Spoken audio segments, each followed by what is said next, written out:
And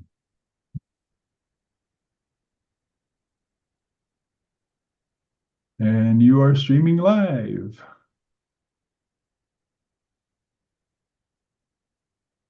Okay, that's a good thing. I'm gonna double check here.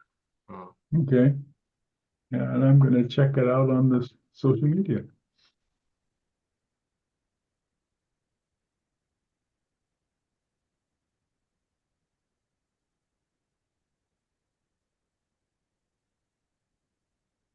okay, so Mhm. we're almost ready to go. We're live streaming now. Yeah, We I see should you live actually we on should actually Facebook. start early for a change.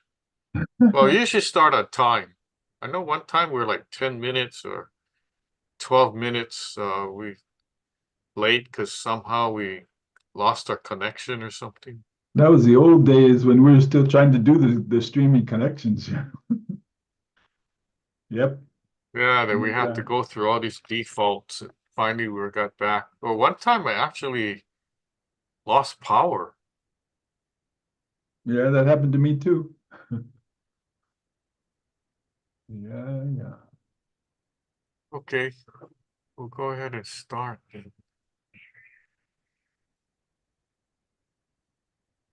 Okay, welcome everybody. We're restreaming on various social media platforms, LinkedIn, YouTube, and Facebook. Uh, I'm pretty sure. This is Lance Luke and Martin Pea, part of our ongoing webinar series, Ask the Building Expert. And we have an interesting topic today because there's a lot of misinformation or misunderstanding about engineers. And some people think there's only one engineer or one type, just like there's like one building code. So I'm going to briefly give you a rundown on the different types of engineers for construction projects. So let me go through some quick slides here. Okay, we're webinars presented by Construction Management Inspection, which is a Hawaii-based construction management company. We also do building and property inspections, expert witness testimony, mainly running various construction projects for the majority of clients are condominium associations. So types of engineers for your construction project. Now, before I get started, there's different types of engineers that aren't necessarily construction engineers. You probably heard of the term domestic engineer.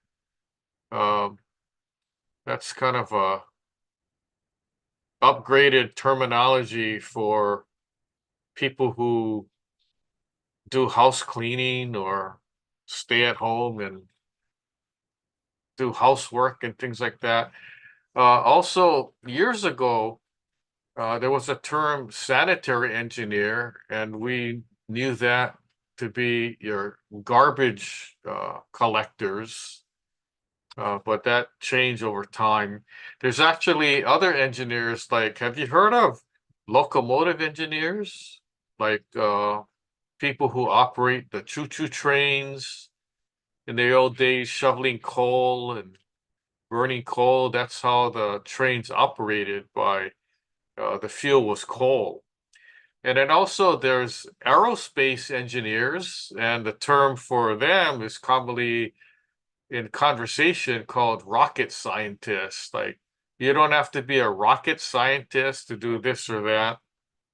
Um, there's also in the medical field, biomedical engineers.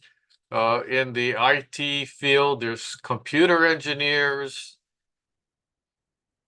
Lately, because of AI, they've been called prompt engineers, prompting engineers, which actually work on giving data to AI, ChatGPT and OpenAI and all that. And there's also traffic engineers that design roadways and freeways and things like that. But for today's discussion, we're going to be talking about engineers that pertain to construction or construction projects. So let's go right into it. There's different types of engineers, and you may heard of some, you may heard of all, or maybe you just heard of the term engineer, but there's what's called a geotechnical or soil engineer, and that's a study of the land, the ground, the characteristics of soil and rock and how the earth was formed, volcanoes, and things like that. Very important because that's the first engineer actually that would be involved in a construction project. You don't want to build anything, a house or a 40-story high-rise building or a 100-story high-rise building without knowing the soil conditions and what's beneath the soil. For instance, is there like a bad soil? Is the property located in an area where it's close to the ocean and there's coral or during high sea level, you're going to get things wet? Another type of engineer is a civil engineer that designs drainage conditions, designs bridges and that kind of thing. And then there's structure engineers who design buildings, the structure of the building. Structural engineers also design bridges too. Sometimes they work with the civil engineer. So that's your basic ground, drainage and foundation and superstructure, the structure of the whole building. And then what's inside the building, okay? You got electrical engineers that work on all your electrical wiring, your panel boxes, your distribution panels, your transformer, those kind of things. And then what else do we have? You have plumbing, right? You have plumbing, drain piping, supply piping. You also have air conditioning, HVAC system. All that is handled by the mechanical engineer. And then you have your fire protection. Fire sprinklers, fire alarm system.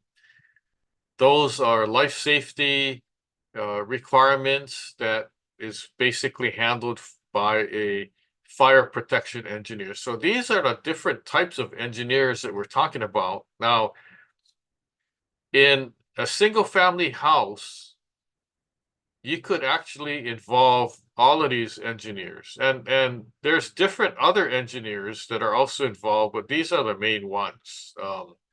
So doesn't have to be a huge building, doesn't have to be a specific building like a commercial building, office building. So any type of building, it could be like a shopping center, office building, apartment building, a single family house, duplex, townhouse.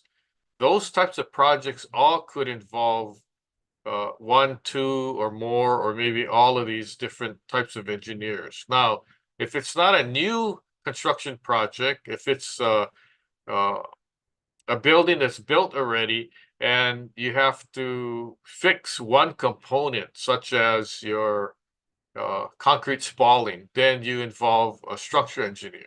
If you deal with electrical, then that's your electrical engineer and so forth. Okay, so there's also different other engineers, which maybe I'll briefly talk about that if it comes up. So geotechnical soil engineers, as I mentioned before, soil testing, very important. It doesn't matter what kind of building you're building. It could be one house. You want to know what the characteristics of the soil is, right? You don't want to build your house and then find out later the concrete slab is cracking or your house is sinking because no one ever bothered to test the soil.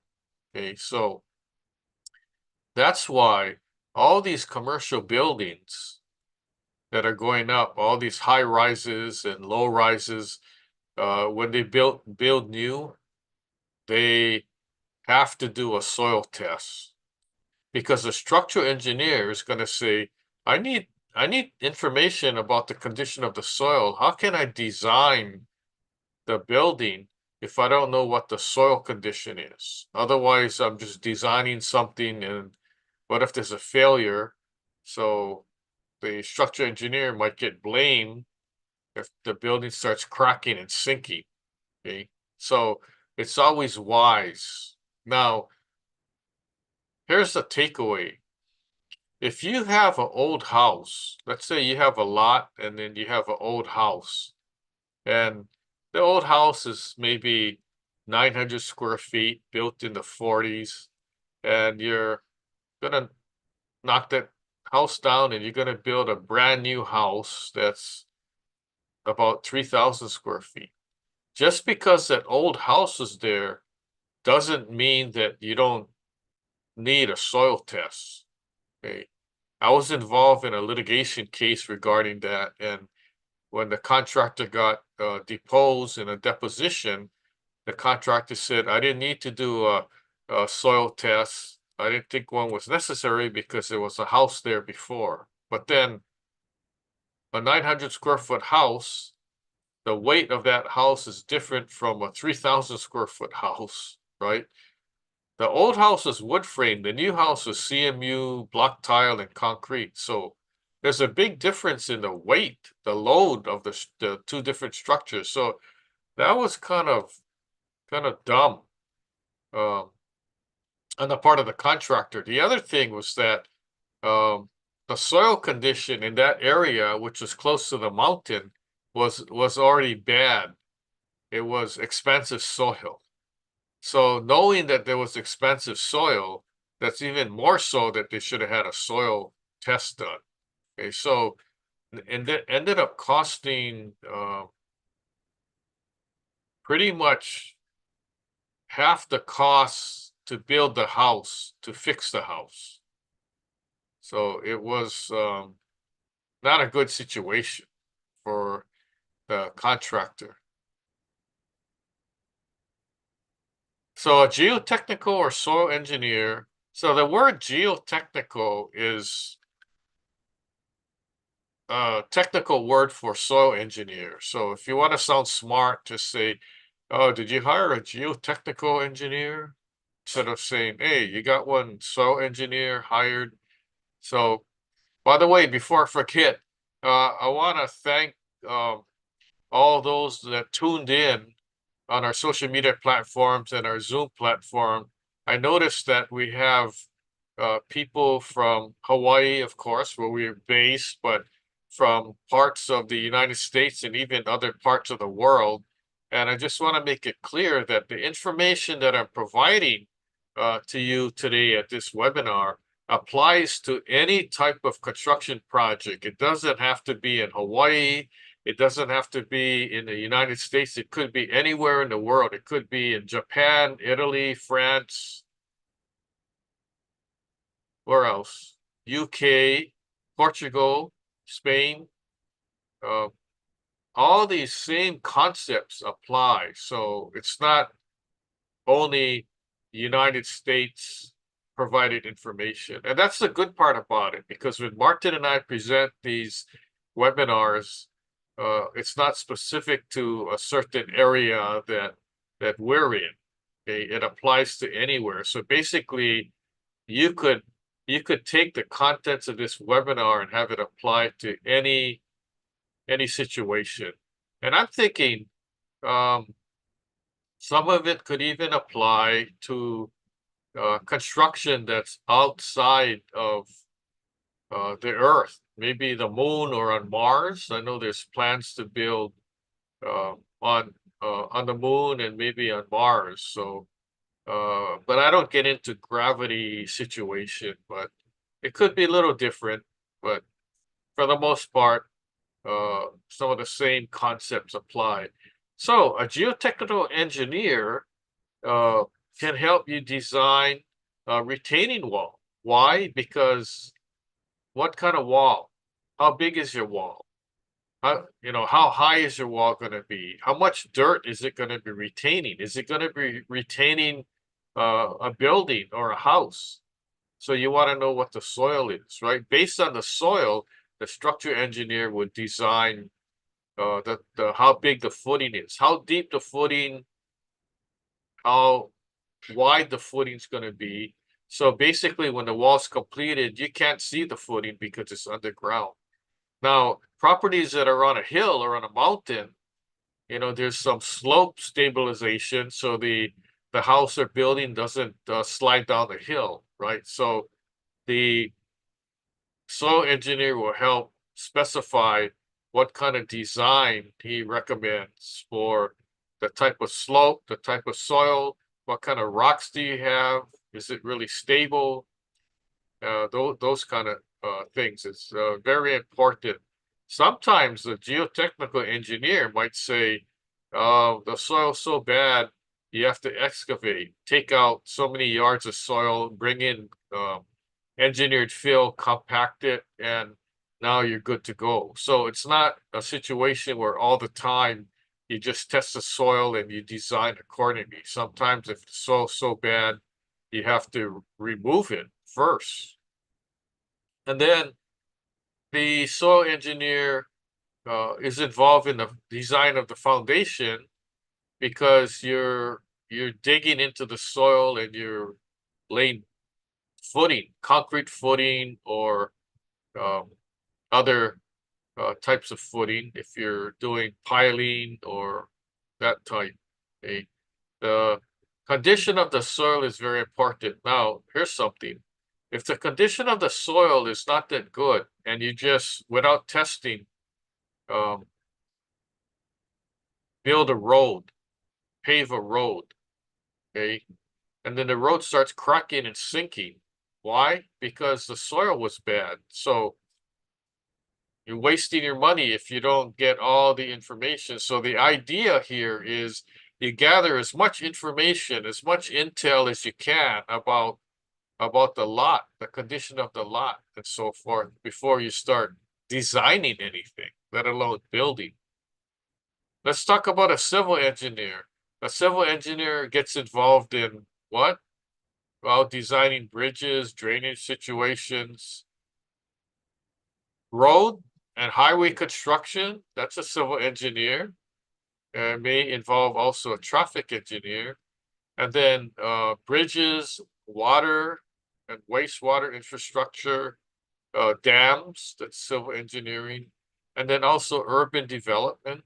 So civil engineers kind of comprise of partly soil engineering and structure engineering, and sometimes they wear many different hats. Okay. Structural engineers, it's pretty obvious. They handle the structural part of the building, the framework, foundation through up to the roof. Okay.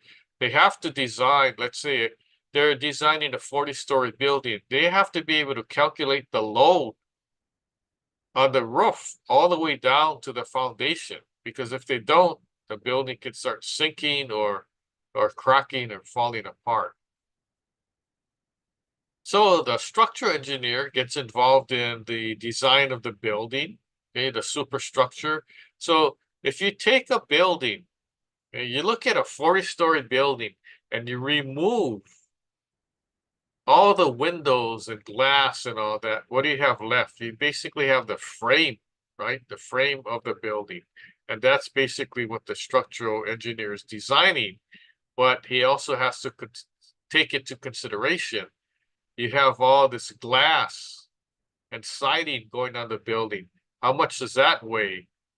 And the higher you go, if you're going designing a 7 to 10-story building, your wind load is not really a factor as compared to up high 40 stories high or 100 stories high, right? So the building is actually swaying in the wind because the higher you go, the more forceful the wind is. Okay, so all that has to be taken into consideration. What is on the roof too? What kind of equipment's going to be on the roof? All these mechanical equipment, such as your air conditioning, the cooling tower, maybe um, your elevator, machine room, and then the building is designed to handle an elevator, right? So also, the structure engineer gets involved in bridge construction. So both the civil and the structural have a part in the construction of a bridge. And here we have the famous Golden Gate Bridge. But did you know that in Portugal, there's a bridge that looks almost exactly like the San Francisco Golden Gate Bridge? And it's really interesting. And the idea, why? Because it was designed by the same architect. So that's why it's the same. And about three or 4 months ago, I actually walked on that bridge in Portugal. Because we have to cross over to go to this port place. And it wasn't port like on a dock in the water. It was port wine. So I went to this winery and we sampled wine tasting, port wine. And I don't drink, but when it comes to wine tasting, yeah, I'm not gonna miss out on that, right? And it was pretty good. And plus that, yeah, I like to get free wine, so that was pretty cool. And then structural engineers get involved in rehabilitation. They get involved in, you take an older building and you want to fix it up, or you take a building that collapsed, right? Like uh, the several years ago, we had that building in Florida where the whole building basically collapsed, and that's structural engineering. In Hawaii, several months ago, we had a balcony or lanai wall, a railing wall that basically collapsed and fell down, 5 floors. That's part of structural engineering. Structural engineers have to be hired to figure out what happened, what was the cause of the failure, and how do we fix it? We got to come up with some kind of remedial fix. So a big church like the Sagrada Familia in Barcelona, Spain, which I had the opportunity to inspect and visit about 3 weeks ago. That was pretty amazing. And I didn't get to talk to any structural engineers, but I could see the work that they're doing. And it's, to me, it's harder designing and building a church like this versus a 40-story high-rise building, because your components are all different. How do you design the spire on the top of the church? And there's many of them.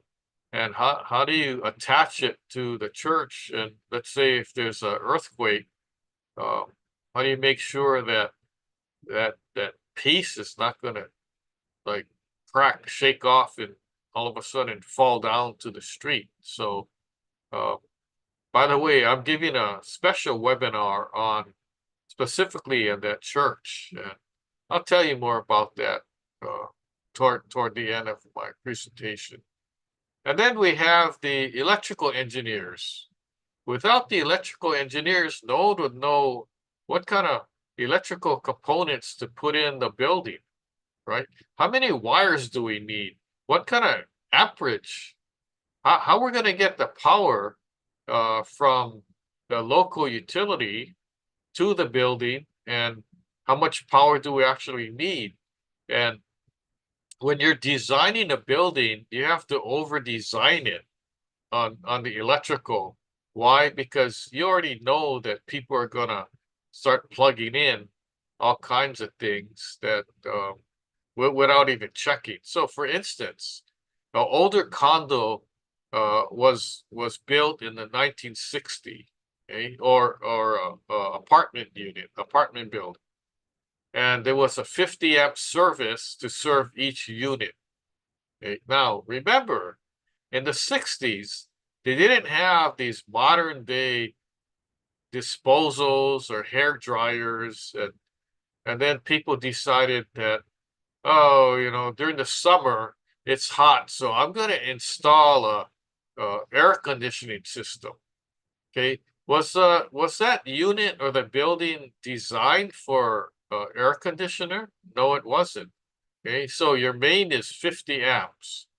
That's all, and it was only designed to handle your major appliances such as your stove, your cooktop, and your water heater. It wasn't designed for major appliances like an air conditioner or a disposal, or guess what? The common question I get is, when we run our disposal or when we plug in the hair dryer and then we're in the bathroom and then the lights start dimming. Oh, okay, well, that's not a good sign. Or um, the person is upset because they came home from work and they think they're going to have hot rice in the rice cooker because when they left in the morning, they turned it on. But somehow the circuit got overloaded and the rice never cooked. Okay, so they're wondering what's going on here. And they call me and I say, I need to know what the amperage is. How old is your building? What's the amperage? And then I tell them your building wasn't initially designed, your unit wasn't designed to handle your air conditioner. What happened was they want a cool unit when they come home from work, so they leave their window air conditioner on all day while they're at work. So when they come home, it's cool. But what happened is it overloaded the system, and then the outlet on the kitchen didn't work. Okay, so it tripped because it was on the same circuit. They got upset too because when they came home, their air conditioner wasn't working. So that's because it's an overload, right? I said the circuit breakers are made to trip. And if they didn't trip, guess what? Your whole building could have burnt down because a fire would have started at the breaker where it overheated. And so electrical engineers, very important. They make sure everything's safe, and don't go adding power strips and all these different wiring. Even if there's a available outlet, you plug in a power strip and voila, now I have 6 or 8 new outlets I can use, right? Especially during Christmas time. So electrical engineers get involved in PV or solar design, renewable energy projects, data center infrastructure, and of course, they're building electrical systems. Now, electrical engineers are involved in EV charging, designing EV charging stations, having it installed. Also, your not only PV, but what are the other types of renewable energy? You have these solar farms, and then you also have your windmills. Electrical engineers are involved in the windmill. Also, your structure engineer, because those windmills are so huge, they have to build the foundation accordingly. So when there's heavy wind, that whole thing doesn't come crashing down. Okay, so electrical engineering, very important.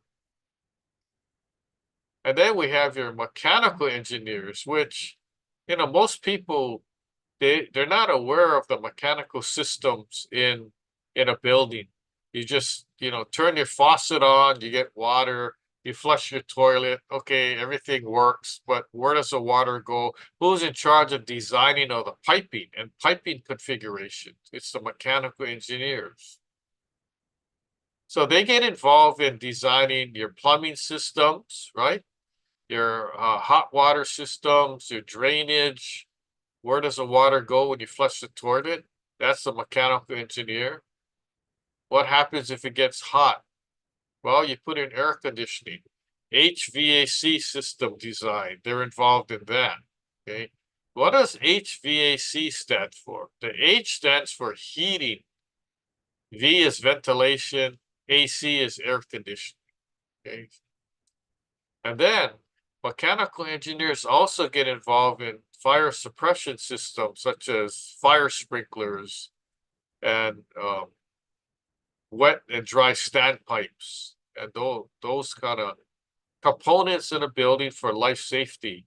Now, the mechanical engineer works with the fire protection engineer on your fire suppression system and so forth. So let's talk about fire protection engineers. Most people don't even know that these engineers exist, right? Because it's a small niche. So a fire protection engineer is involved in life safety of a building. It doesn't matter what kind of building it is, okay? Could be a house, it could be a office building, shopping center, high-rise apartment building, or high-rise condo. All that falls under the jurisdiction of the fire protection engineer. So we got fire detection and suppression systems. You got your smoke detectors, smoke alarm, your fire extinguishers, your fire hoses, fire alarm system, fire sprinkler system. And then also they're involved in fireproofing. Now, fireproofing is a subject that the architect would also be involved in. And by the way, the architect is a separate category. The architect is not considered an engineer. And normally in a big construction project, the owner or developer hires an architect as the main person for the design and the design team. So your design consultants are considered your architect, which is the main guy, main company. And then under the architect normally hires all the engineering consultants, all the design consultants under that architect, such as I mentioned before, your geotechnical soils engineer, your civil engineer, structural engineer, electrical, mechanical, fire protection. All those engineers would normally fall under the umbrella of the architect under the architect's contract. That's your whole design team. And there's others, specialty. So fireproofing, the fire protection engineer would have a say in the type of building components that are going to be used in the building for fire safety. Now, I'm not sure if you guys remember, in the UK in London, there's a high-rise building called the Grenfell Tower, and there was a major fire, and a lot of people died in the building because of the fire and smoke. And what happened was the cladding that was used, it was a retrofit. They had this cladding on the outside of the building where there was some foam insulation in it, and it wasn't fire resistant, so it caught on fire. So if you see the middle picture and see that blue siding cladding, okay, that's what I'm talking about. Okay, and then also, believe it or not, the fire protection engineer is involved in wildfire defense. Okay, that's part of what they do, and we've had some major wildfires. I thought it was in California before, well, mostly, and then it spread to Oregon and Arizona and other states. And then, in our hometown, on the island of Maui in Lahaina, you heard of that bad wildfire that killed about 100 people. And so a fire protection engineer is involved in that also, writing specifications on how you're gonna design your house or building to better withstand a wildfire. And then also, what to do about your landscaping. You don't want to plant trees so close to your house where if the tree catches on fire, next thing you know, your house is burning down. So that about sums it up. So the conclusion that I have is just be aware of the different types of engineers on a construction project and know what their roles are. And normally, if you're the developer, you don't necessarily talk to each one. You mainly talk to the project architect. Okay. So,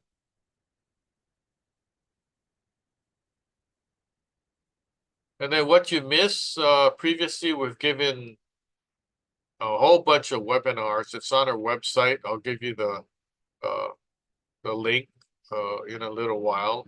But we've given webinars on almost every single building and construction topic, from roofing, waterproofing, concrete spalling, drain piping, hurricane ties, and you name it. It's all on our website. All our webinars are recorded and you can watch it on demand. You don't need a Amazon Prime or Netflix account, but you do need to provide your own snacks. But it's very informative. I say that if you watch one of our webinars and you did not learn anything, then we didn't do a good job in educating you. But we like to educate. And what's coming up? We have a schedule of webinars we're giving, and let me give you a rundown of the schedule here. So the next webinar we're going to be talking about is, oh, we just added this one for this month. When structures speak, the silent danger of overlook railings. Okay, I'll talk more about that. And then fire sprinklers, who needs it? And then we got another webinar we just added about the Sagrada Familia, that big church in Barcelona, Spain, a masterpiece of art and architecture. I'll talk more about that. Then top 10 costly condo renovation projects. And this is mainly a talk about common area projects. For instance, when a condo needs to be fixed, a condo building, what is the major projects that is normally prevalent? And it would be concrete spalling, painting, waterproofing, cast iron drain piping, elevators, that kind of thing. And then another webinar is construction terminology. What's this mumbo jumbo? I'm going to teach you construction terms. So when you talk to your contractor engineer, they think that you have a degree in construction or building. You're not fooled by, oh yeah, we're gonna install these sill plates, 16-inch on center, and then you're like, whoa, I don't even know what that means, right? So I'm gonna fill you in on construction terminology.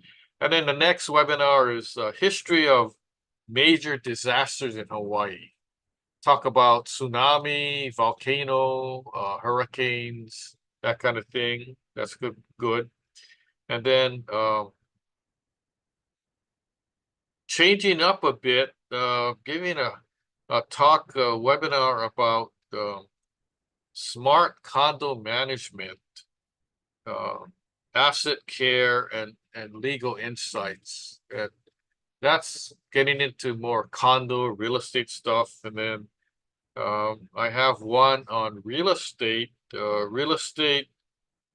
it's Real Estate 101, talking about licensing, ethics, and AI marketing. And I'm still kind of tweaking that one. Want to make sure that it appeals to the masses. So that railing webinar, we just decided to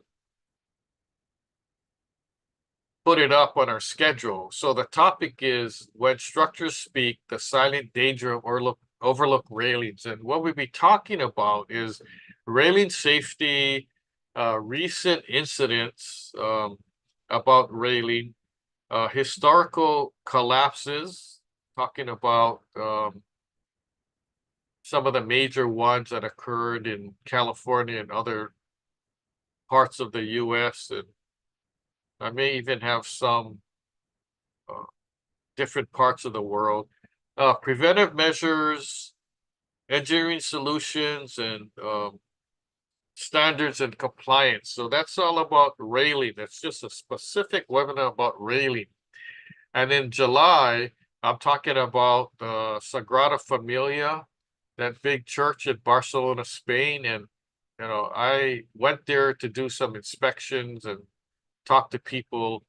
And so I'll be talking about the architecture and history, details of design, the size, the dimensions, building permit issues, the progress, the phases and progress of construction, completion, and future plans, and also cultural and tourist impact. So that's the only basically high-rise structure in Barcelona that's old. You could see it from like miles away because it sticks out. So I'm kind of excited to present that. So let me see what else we have here. Here's our website, askbuildingexpert.now.site. Now, that's where our listing of all our webinars are. You can pick and choose which one you want to watch. We have our takeaways, a PowerPoint presentation, and then we also have other websites, expert websites that you can go to about different things, such as fire, life safety, building permits, contractor licensing, which only applies in Hawaii, by the way. And there's a whole bunch of other websites you can visit. We have publications. So we have free books that you can download. They're available on sale at Amazon, but if you want to get it free, you can download it through our website. So that's our website, askbuildingexpert.now.site. Every day we're working on it, putting new information up to help you. And after this webinar is completed, we'll be putting up a recording of this so you can watch it later. So if you're not watching it on a live stream, you can also watch it on replay on the social media that you're on, or come to our website and take a look. So you got questions, I got answers. Lance Luke, 808-422-2132. That's my number. Although if you call, I might not answer right away. And then email lanceluke@hawaiibuildingexpert.com. By the way, this email works from anywhere in the world. So feel free to use it. Also, the phone number works from anywhere in the world also. So like to bring Martin back on, and I see him already. See if any questions or comments. Even if you don't have questions, if you have a comment, that's fine. Let us know. Also, if you have any ideas for future webinars, let us know. We'll be happy to consider them. We have a team that we discuss and decide on the webinar topic, see which ones are top of mind, which ones we get the most interest, and we don't mind presenting the topics that you're interested in. Also, I have a monthly newsletter that comes out. If you're interested in that, shoot me an email and we can put you on a mailing list. Right now, we have lost count, 6,500 people on our mailing list or something. Mhm. You know, once you get it, you don't have to read it right away. You can save it and read it when you have time, but at least you get it. Also, if you're interested in a webinar topic, upcoming topic, if you go to our website and sign up, even if you can't attend live, we'll email you the replay. Okay, so that's a guarantee that you're still going to get it. So it's not like you missed out. You may have missed out live, but you still can get the replay. So you see how nice we are? So we're going to be even nicer when Martin asks me the questions that you've asked, and then hopefully I'll give you the right answer. So thank you for joining, and let's talk about question and answer time now. So Yes, Martin, are you ready? yes, Lance, I know this is your favorite time, and we've had a couple of questions come in, so why don't I hit you with the first one? The question is, Lance, can you provide examples of real-world construction projects where the collaboration between different types of engineers played a pivotal role in the success of the project? Okay, I'll give you an example. I worked on this $3 million single family house, okay, from scratch. It was a beachfront property, and we involved it was just a vacant lot, so we needed to do some soil testing. There was a lot of sand there. We involved the civil engineer for drainage, structure engineer who was a combination architect and structure engineer, which was a good thing because if I had any question, either architectural or structural, I'd just make one call or send one email. And then there was a mechanical engineer who helped design the mechanical system, air conditioning, and then the electrical engineer was involved. So all these engineers had a part in designing the house. Now, the engineers would spend a lot of time designing it, completing the plans. Once the plans are submitted for a building permit, the engineers aren't necessarily involved on a day-to-day basis, but only when we call them. So basically, the architect and structure engineer were there a lot more than the mechanical or electrical engineer. Only when we had issues that came up or the contractor had questions on how to wire things, or this air conditioner doesn't fit in this space, then we would call that respective engineer to come out to the job site. But otherwise, everyone's working together in harmony and making things happen. The main thing at the end was it became a successful project. It was finished, the owners got to move in and enjoy their new house. So that's an example of how everybody works together. I can give you examples of some people that necessarily didn't work together on a new condo building. The architect and structure engineer gets into an argument because the contractor's saying, I can't build it the way it's shown. And the architect says, well, I didn't design this foundation, it's the structure engineer. So there were words going back and forth, heated argument. And I have to call these people in because the contractor calls me. I was hired as a construction manager. So the contractor calls me and says, what do you want us to do? It doesn't fit. It doesn't work the way that it's designed. And it was pertaining to some load-bearing column in the basement where there's parking, basement parking. And the engineer said, not a problem. Just make the column bigger. Okay, so you would think, all right, that's a solution, make it bigger, right?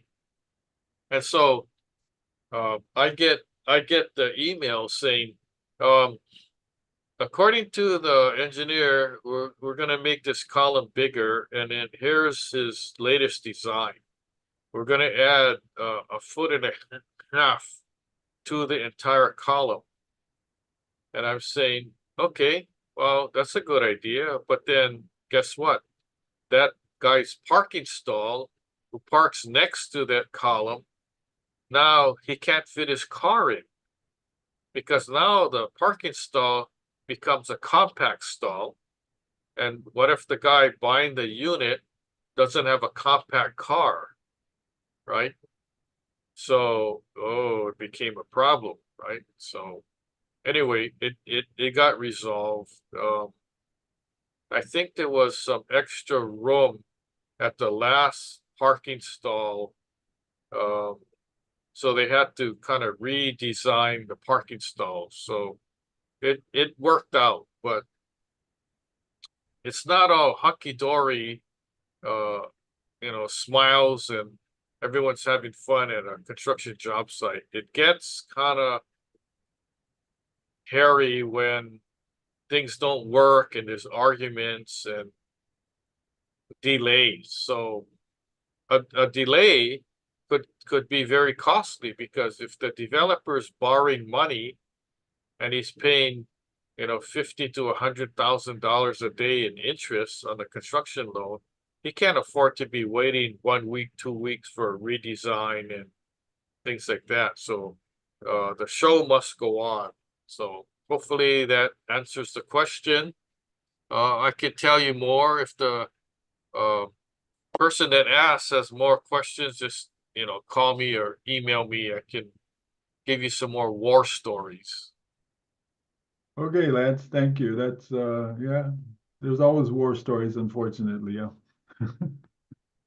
Okay, the next question that came in here is a person who says, I'm interested in the sustainability aspects of construction. How do environmental engineers fit into the picture? And what role do they play in ensuring that construction projects are environmentally friendly and adhere to green building standards? Okay, so when you talk about green building standards, it's not like you paint the building green and you're all good to go, right? So let's talk about this is one type of engineer I didn't talk about. So environmental engineering. So some examples of environmental engineering would be like designing dams or systems for recycling, reusing building waste in construction, or maybe a municipal water supply, wastewater. Some of that is mechanical engineering, sewage treatment plant, also designing plants. Have you heard of this? The military has been using it for a long time. Designing a plant or having a plant that you can convert ocean water to potable water for using to irrigate crops or even drinking. Okay, so there's refineries reducing pollution in the air from all these industrial factories and all that. That comes under the jurisdiction of environmental engineering. Now, with respect to construction and building, these engineers get involved in different building materials used, which are basically when it's manufacturing, it uses less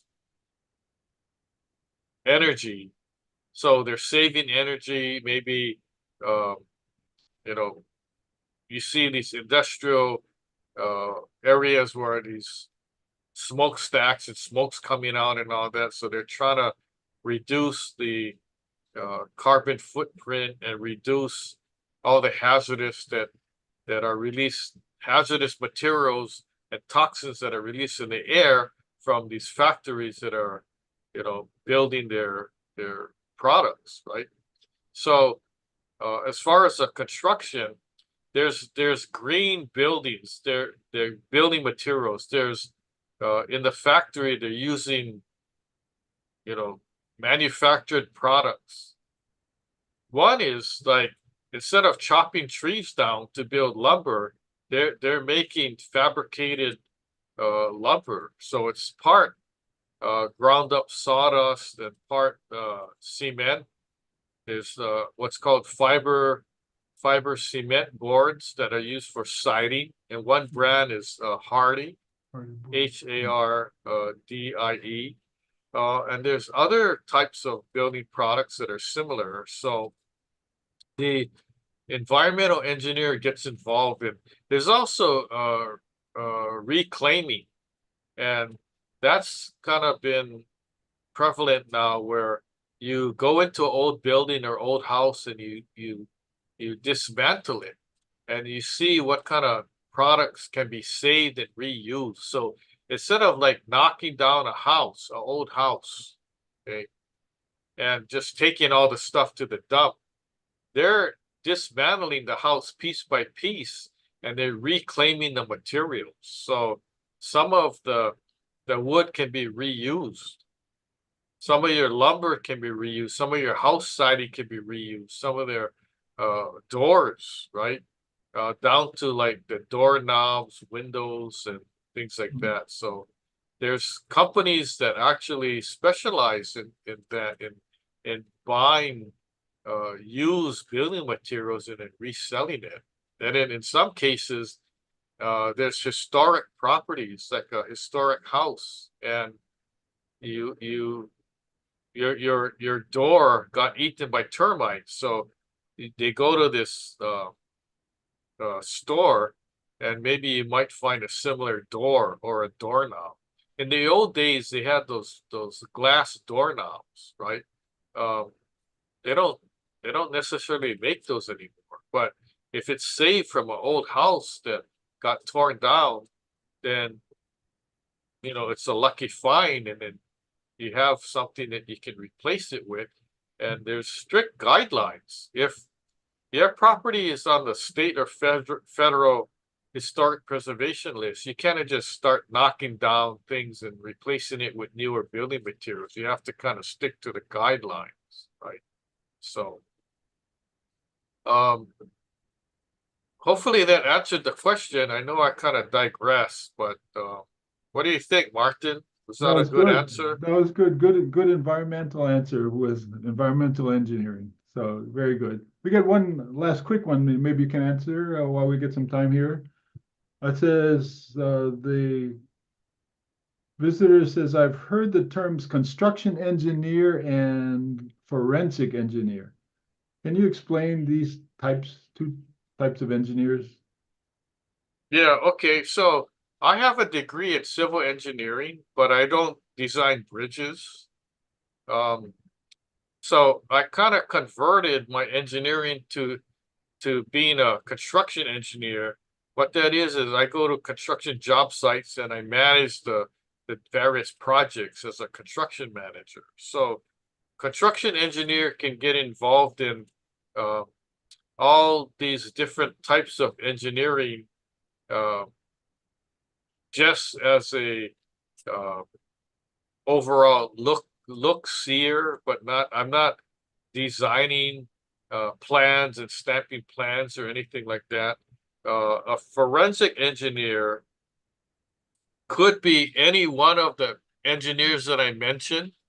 And basically, you heard of that show CSI, where they're investigating how the person died and inspecting, dead bodies and all that.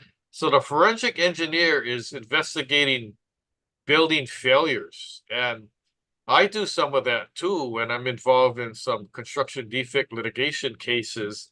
But it goes further than that. Okay, so let's take like somebody slips and falls and gets hurt, and there's a lawsuit. That's a personal injury claim. Why did the person slip? So you bring in um, a specific engineer, or it could be me as the expert witness, and I would hire a specific engineer to do what's called a slip test. And in technical terms, it's called a coefficient of friction test. And it's like, was this floor tile too slippery on its own? And that's why the person slipped and fell, or did it get wet and it became more slippery, right? So it gets technical. There's also when we have failures such as concrete failure, the Florida building collapse, you bring in engineers to look at the corrosion factor, right? Rebar corrosion. Why did this piece of balcony fall down? The rebar got corroded. Was it due to water infiltration conditions? Was it due to failure of the paint and waterproofing?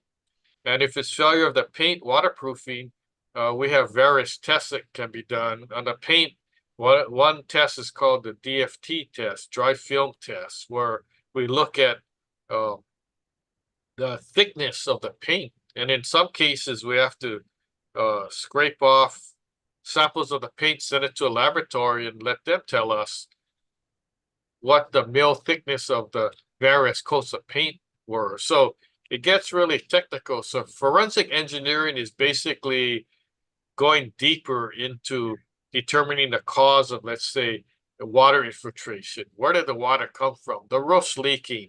Okay. What caused the leak? And then because of the leak, were there substantial damages to other parts of the building because of the roof leak? If it leaked into the penthouse unit and that unit got damaged and got damaged flooring and all that, yes, the roof leak caused other damages, right? So there's multiple claims and insurance companies involved. So basically that's the difference. So Martin, we got any other final comments before we sign off? No, that's all we have from either our Zoom or from the social media. Okay, Yep. great. So on behalf of our Ask the Expert webinar series, Martin Pea, Lance Luke, we thank you for joining us. We hope you learned something, that there's different types of engineers. And, you know, stay tuned, watch our videos that we already did, webinars, and then sign up for a future webinar. It's fun for us to give it because we don't mind. We like to help people, and you know, I'm excited to talk about the railing, and hopefully it helps people. And then one of our other webinars on Sagrada Familia, because I was there in person recently. I'm, you know, excited to talk about that. I may even give a prize. So I bought this expensive keychain at the store. You know, it's funny because it's almost like Disneyland. You go on the ride, and then you how do you get off the ride and then go back to, you know, where you want to go in the park, right? You got to go through that store, right? So if you just finish your little Dumbo ride, you enter the store, and there's Dumbo stuffed animals and cartoon books and whatever. So, I mean, the same thing, you know, I left, and before you exit, you've got to go to the store. So I ended up spending a couple $100, but hey, let's give away a prize next time. I think we should do that. All right. So thank you for joining. Hope to see you at the next webinar. Sign up. So see you at the next one. Thank you. Aloha. Aloha.